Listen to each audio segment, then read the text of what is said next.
నమస్కారం ఘంటారావానికి స్వాగతం. ముందుగా ప్రధాన అంశాలు. పోలింగ్ వేళ జరిగిన కడప గౌస్ నగర్ ఘటనపై కడప ఎస్పీ ఆగ్రహం. సిఐ 5 ఎస్ఐలకు ఛార్జ్ మెమో జారీ చేసిన సిద్ధార్థ్ కౌశల్.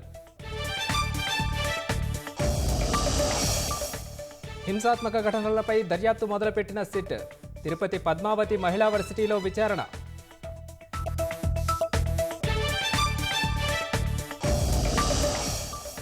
జగన్ విధానాలను ప్రశ్నించినందుకే కిడ్నాప్ చేశారన్న ఎన్ఆర్ఐ వైద్యుడు. విమానాశ్రయం నుంచి బలవంతంగా తీసుకెళ్లారని లోకేష్ కుమార్ ఆగ్రహం. రోడ్ల విస్తరణ పేరుతో గుంటూరులో హడావిడి చేసిన వైకాపా ప్రభుత్వం. కొత్త రహదారి వేయకుండా 2 ఏళ్లుగా తాత్సారం.